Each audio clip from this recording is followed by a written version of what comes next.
คำสั่งว่าด้วยการเก็บกู้อาวุธปืนและวัตถุระเบิดของนายกรัฐมนตรีฉบับเลขที่11/นยนครหลวงเวียงจันทน์ลงวันที่7สิงหา2024ถึงบรรดาท่านรัฐมนตรีกระทรวงบรรดาหัวหน้าองค์การรัฐเทียบเท่ากระทรวงบรรดาท่านเจ้าแขวงและเจ้าของนครหลวงเวียงจันทน์ในขอบเขตทั่วประเทศอิงตามกฎหมายว่าด้วยรัฐบาลฉบับเลขที่03/สพศ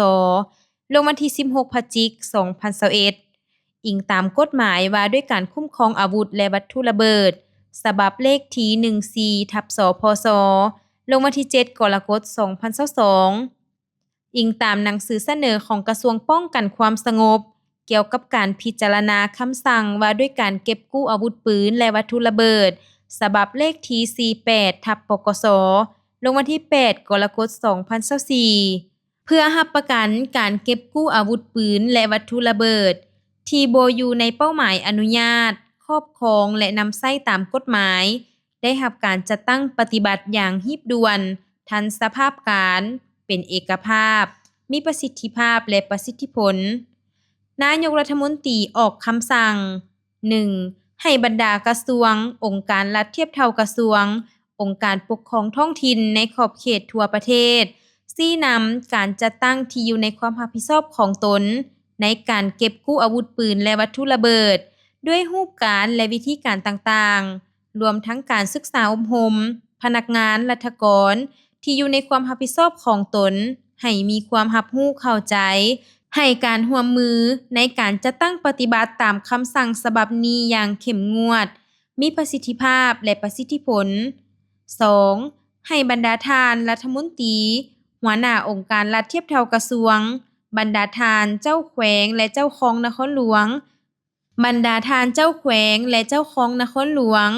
รับผิดชอบโดยกงต่อรัฐบาลในการนำพาชี้นำสร้างแผนจัดตั้งปฏิบัติการเก็บกู้อาวุธปืนและวัตถุระเบิดโดยสอดคล้องกับสภาพจุดพิเศษของแต่ละแขนงการท้องถิ่นตนให้เด็ดเดียวเด็ดขาดเป็นรูปธรรมและมีผลสำเร็จตามคาดหมายที่กำหนดไว้ 3. ให้กระทรวงป้องกันความสงบเป็นเสนาธิการให้แก่รัฐบาลในการคุ้มครองติดตามกวดกาการจัดตั้งปฏิบัติการเก็บกู้อาวุธปืนและวัตถุระเบิดโดยการสร้างกลไกประสานงานและออกระเบียบการเกี่ยวกับการสรุปตีราคาประเมินผลและสุกยู่บรรดาแขนงการที่เกี่ยวข้องทั้งศูนย์กลางและท้องถิ่นในการจัดตั้งปฏิบัติคำสั่งฉบับนี้ในแต่ละระยะให้สำเร็จตามจุดประสงค์และคาดหมายที่วางไว้ 4. ให้กระทรวงป้องกันความสงบนำพาชี้นำคุ้มครองติดตามกวดกาการจัดตั้งที่อยู่ในความรับผิดชอบของตนในการเก็บกู้อาวุธปืนและวัตถุระเบิดจากบุคคลนิติบุคคลนักธุรกิจชาวค้าขายรวมทั้งพลเมืองลาวคนต่างดาวคนต่างประเทศและคนบ่มีสัญชาติที่ได้รับอนุญาตประกอบหรือมีไว้ครอบครองโดยบ่ถูกต้องตามกฎหมายว่าด้วยการคุ้มครองอาวุธและวัตถุระเบิดเกี่ยวกับอาวุธปืนศึกปืนกีฬาปืนพื้นเมืองและวัตถุระเบิดในขอบเขตทั่วประเทศอย่างเข้มงวด 5. ให้บุคคลนิติบุคคลนักธุรกิจชาวค้าขายรวมทั้งพลเมืองลาวคนต่างดาวคนต่างประเทศและคนบ่มีสัญชาติที่ได้รับอนุญาตประกอบหรือมีไว้ครอบครองโดยบ่ถูกต้องตามกฎหมายว่าด้วยการคุ้มครองอาวุธและวัตถุระเบิดเป็นต้นอาวุธปืนศึกปืนกีฬาปืนพื้นเมืองและวัตถุระเบิดต้องแจ้งและให้การร่วมมือต่อเจ้าหน้าที่กองบัญชาการป้องกันความสงบแขวงนครหลวงเขตเศรษฐกิจพิเศษและกองบัญชาการป้องกันความสงบเมืองเทศบาลนครบ่อนที่ตนอาศัยอยู่เพื่อขึ้นบัญชีคุ้มครองและเก็บกู้ตามกฎหมายและระเบียบการอย่างเข้มงวด 6. ให้กระทรวงป้องกันความสงบนำใช้มาตรการอย่างเด็ดขาดและเข้มงวดต่อบุคคลนิติบุคคลนักธุรกิจชาวค้าขายรวมทั้งพลเมืองลาวคนต่างดาวคนต่างประเทศและคนบ่มีสัญชาติที่บ่ให้การร่วมมือต่อเจ้าหน้าที่ในการเก็บกู้อาวุธปืนและวัตถุระเบิด ถ้าในกรณีเจ้าหน้าที่กวดพบจะถูกศึกษาอบรมกล่าวเตือนปรับไหมและจะถูกดำเนินคดีในสถานเบาหรือหนักตามที่ได้กำหนดไว้ในกฎหมายและระเบียบการอย่างเข้มงวด 7. ให้บรรดาทานรัฐมนตรีกระทรวงหัวหน้าองค์การรัฐเทียบเท่ากระทรวงบรรดาทานเจ้าแขวงและเจ้าของนครหลวงแต่งตั้งจุดประสานงานของตนเพื่อเฮ็ดเวียกงานประสานงานกับกระทรวงป้องกันความสงบโดยกำหนดเอาดังนี้ 7.1 ขั้นศูนย์กลางให้กำหนดเอาห้องการของกระทรวงองค์การรัฐเทียบเท่ากระทรวงเป็นจุดใจกลางประสานงาน 7.2 ขั้นแขวงให้กำหนดเอาห้องว่าการแขวงและนครหลวงเป็นจุดประสานงาน 7.3 สำหรับกองบัญชาการทหารแขวงนครหลวงและกองบัญชาการป้องกันความสงบแขวงและนครหลวงให้กำหนดเอาห้องการกองบัญชาการเป็นจุดประสานงาน